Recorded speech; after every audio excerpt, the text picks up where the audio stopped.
그리고 진짜 제발 부탁인데 브이로그는 웬만하면 여러분 하지 마세요. 네, 여러분 안녕하세요. 유튜브 하는 회사원 H입니다.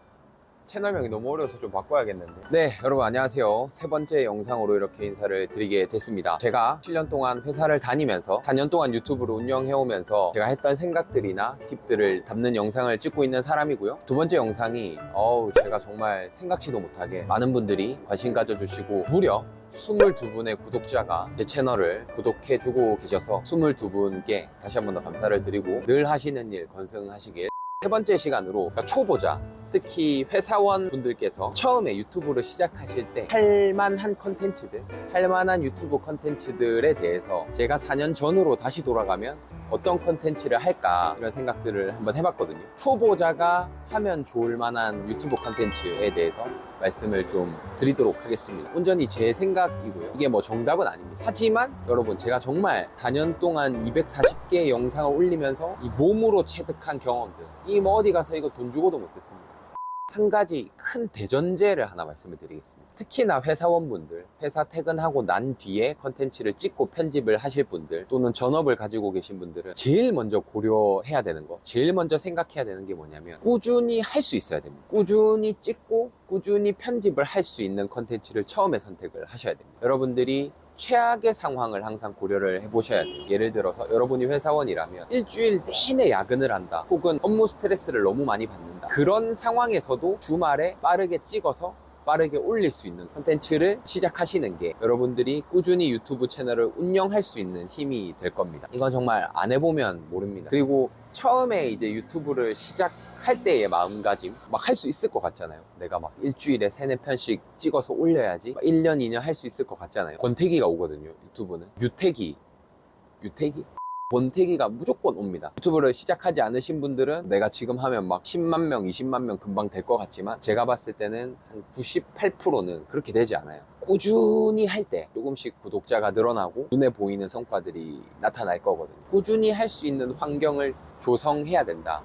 이게 가장 큰 대전제입니다. 요 생각과 요 사상을 가지고 컨텐츠를 선택하셔야 됩니다. 일단 촬영을 쉽게 할 수 있어야 되고 편집을 쉽게 할 수 있어야 됩니다. 저는 인터뷰라는 컨텐츠를 가지고 4년 동안 운영을 해봤는데 초기 영상들을 보면 엄청 편집에 힘을 많이 썼습니다. 효과음도 놓고 막 자르고 막 오만 막 지랄, 머리카락도 있고 눈썹도 있고 겨드랑이에도, 그리고 그래서 모셨습니다. 왁싱샵 사장님 한 분 모셨습니다. 나중에는 어떤 상황이 오냐면 촬영을 해놓고 나서 편집을 하기가 싫어요. 편집 때문에 촬영도 하기 싫고 유튜브를 좀 이렇게 놓게 되거든요. 한 2시간 이내로 편집할 수 있는 환경을 만들어 놓으셔야 돼요. 제가 두 번째 영상부터는 자막도 안 넣고 있잖아요. 근데 자막도 안 넣어도 지금 두 번째 영상이 첫 번째 영상보다도 조회수가 더 높죠. 그리고 더 많은 사람들이 관심을 가져주고 있거든요. 물론 이렇게 눈에 보이는 디자인이나 자막이나 뭐 효과음이나 이런 것들 분명 중요합니다. 이런 것들이 그 시청자들을 잡아놓는 역할을 하는데요. 유튜브를 내가 꾸준히 하는 것과 이 편집에 신경을 쓰느라고 중간에 놓는 것 중에 선택을 하라면 구독자가 좀 더디게 모이더라도 또는 시청자를 오래 잡아두고 있지 못하더라도 꾸준히 유튜브를 하는 게 결국은 더 낫겠죠. 이거 정말 꿀팁입니다, 여러분. 진짜 이거 제발 제 말 듣고 어떤 컨텐츠를 하면 좋냐? 첫 번째는 지금 제가 하고 있는 이 컨텐츠입니다. 혼자서 말하는 거, 혼자서 카메라 보고 말하고 편집해서 올리는 거, 이거가 최고입니다, 여러분. 이 컨텐츠는 여러분들이 특정 전문 지식을 가지고 있으면 정말 더할 나위 없이 좋습니다. 뭐 예를 들어서 의사라든지 변호사라든지 혹은 뭐 특정 이런 직업이 아니더라도 내가 특정 분야나 창업이나 부업, 재테크 이런 쪽에 요새 사람들이 관심이 많으니까요. 내가 오랫동안 공부해왔다 혹은 공부하고 있다,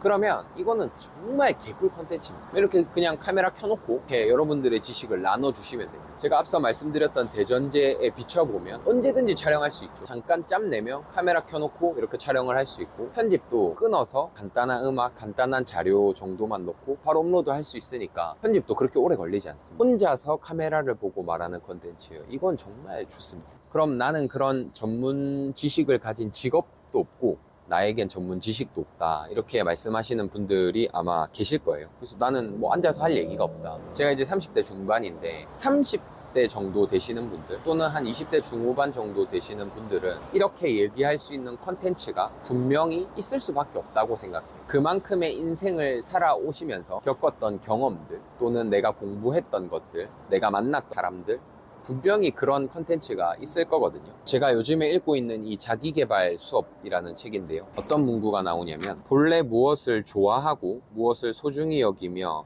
미래에 무엇을 희망하는지 모른다면 우리 자신에 관한 그 어떤 것도 바꾸기 힘들다. 근본적인 삶의 동기도 모르고 무엇이 두려운지도 알지 못한다면 파도가 거친 바다 위에 표류한 조각배처럼 감정이라는 파도에 휩쓸리고 만다. 알지 못하는 힘에 좌우되어 결국 안전한 항구로 향할 수 없을 것이다. 전체적인 내용이 뭐냐면 자기 알기의 중요성에 대해서 말하고 있거든요. 인간의 가장 고차원적인 자기 개발의 출발점은 자기 알기라는 내용입니다. 그러니까 내가 어떤 사람이냐. 만약에 내가 이렇게 혼자 얘기할 거리가 없다는 생각이 드시는 분들은 찬찬히 한 자신의 삶을 한번 좀 돌아보십시오. 내가 어떤 삶을 살아왔고 내가 어떤 이야기를 할 수 있을지 한번 생각해 보면 이 영상을 보시는 20대, 30대 그 이상 되시는 분들은 분명 그 자기만의 컨텐츠가 있을 거예요. 근데 그렇게 찾아봐도 정말 없다. 그렇게 찾아봐도 나는 이렇게 말할 거리가 없다 하시는 분들은 이 방법을 한번 사용해 보세요. 꾸준히 무언가를 하는 것이 컨텐츠가 됩니다. 여러분, 저도 지금 이 서브 채널에서는 뭘 얘기하죠? 제가 회사를 다니면서 4년 동안 유튜브 채널을 운영해왔던 그 경험과 지식들을 제가 나눠주는 거잖아요. 대단한 구독자를 가진 것도 아니고 제가 대단한 성취를 이룬 것도 아니지만 그저 회사를 다니면서 4년 동안 유튜브를 했다는 게 저의 컨텐츠가 되는 거거든요. 그러니까 여러분도 꾸준하게 지금부터 뭔가를 한번 시작해 보십시오. 예를 들면 매일 운동하기, 매일 독서하기, 그 외에도 자기 개발에 관련된 부분들을 지금부터 꾸준하게 한번 해보십시오. 그러면 그게 여러분들의 컨텐츠가 되는 겁니다. 예를 들어서 매일 운동을 한다 치면 1년 동안 매일 운동했을 때 생기는 변화, 이 자체가 이제 컨텐츠가 되는 거죠. 여기 이제 계속 파생이 되겠죠. 어떤 운동을 해야 되고 내가 어떤 생각이 들었고 또 그렇게 하면서 내 몸은 어떻게 변화가 됐고. 두 번째 이제 좀 추천드리고 싶은 컨텐츠는 인터뷰입니다. 인터뷰는 제 본 채널 헌터뷰에서 4년 동안 운영했던 컨텐츠죠. 인터뷰 컨텐츠를 선택하시면 좋은 점은 내가 이 컨텐츠를 고민 안 해도 됩니다. 출연하시는 인터뷰이가 컨텐츠를 가지고 있죠. 저는 질문만 잘 하면 돼요. 그리고 이 인터뷰이를 섭외하는 과정도 생각만큼 그렇게 어렵진 않습니다. 물론 쉽지는 않습니다. 특히나 구독자가 작은, 저도 한 3,300명 정도밖에 안 되니까 섭외가 잘 안 돼요. 보통 한 10번 메일 보내면 한 10% 정도, 10%에서 20% 정도가 답이 오시는데, 그럼에도 이 인터뷰는 괜찮습니다. 그 헌터뷰 채널에서 가장 높은 조회수를 기록한 왁싱샵 사장님 같은 경우는 그분도 자기 비즈니스를 홍보해야 되잖아요. 그러면 구독자가 작아도 제 채널에 나와서 이야기를 해주시는 게 손해는 아닌 거죠. 왁싱샵 사장님, 체육관 관장님, 네일샵 사장님, 이런 분들, 광고나 홍보, 마케팅이 필요한 분들을 잘 섭외해서 컨택하시면 구독자가 작아도 잘 섭외를 하실 수 있다. 촬영하고 짧게 편집하는 것만 내가 하면 꾸준히 할 수 있는 컨텐츠가 되는 거죠. 근데 이제 이 인터뷰 컨텐츠는 제가 해보니까 조회수의 편차가 굉장히 심합니다. 사람들이 되게 관심 있어 하는 주제들은 엄청 많이 보고, 나는 되게 재밌다고 생각했는데 사람들이 관심 없는 거는 정말 처참합니다.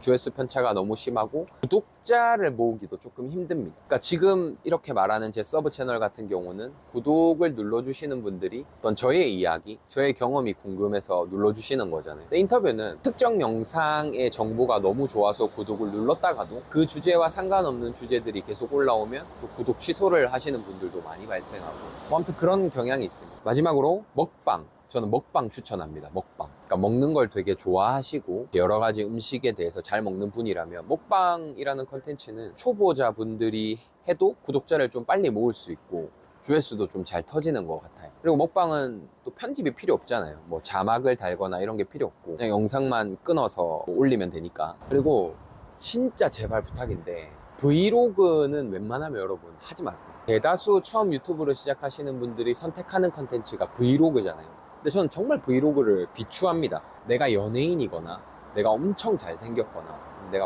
엄청 이쁘거나 내가 엄청 몸이 좋거나 이렇게 외모가 뛰어나신 분들은 하면 저는 좋다고 생각하고, 특이한 직업을 가졌거나 특이한 어떤 생활 패턴이 있으신 분들, 사회생활을 하시는 분들, 이런 분들한테는 저도 추천합니다. 근데 그게 아니라 저처럼 그냥 일반적인 회사를 다니시는 분들이 브이로그를 하면 일단 촬영하기가 너무 힘들죠.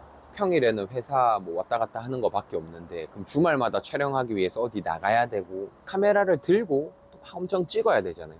그 나중에 이 편집할 때 보면 또 다른 사람들 모자이크도 해줘야 되지, 하이 막 너무 귀찮고요. 브이로그는 영상을 많이 찍게 되거든요. 그렇잖아요. 이 스팟에서도 찍고 또 여기서도 찍고 막 여러 가지를 찍게 되잖아요. 그 나중에 정말 편집하는데 하세월입니다. 막 영상이 20 몇 개가 있는데 때려 합쳐가지고 편집을 하는데 시간 다 가고요. 이 브이로그 컨텐츠가 너무 많아서 일반인들의 브이로그는 이렇게 사람들이 잘 보지도 않습니다. 찍기도 어렵고 편집도 어렵고 조회수도 안 나오고, 정말 포기하기 좋은 컨텐츠인 것 같습니다. 제가 앞서 말씀드렸던 혼자 카메라를 보고 나의 지식이나 경험을 전달하는 컨텐츠, 이거 일바 내 주변에 있는 전문 지식을 가진 사람들, 전문적인 직업을 가진 사람들을 초청해서 인터뷰하는 컨텐츠 이빠, 그다음에 내가 먹는 걸 되게 좋아한다 하면 먹방 괜찮고요. 브이로그 비추. 이렇게 오늘은 4년차 회사원 유튜버가 추천하는 컨텐츠 말씀드려봤고요. 참고하셔서 좋은 유튜브, 지금 유튜브 다 시작하십시오 여러분. 아직도 시작 안 하시는 분 없으시죠? 네, 감사합니다.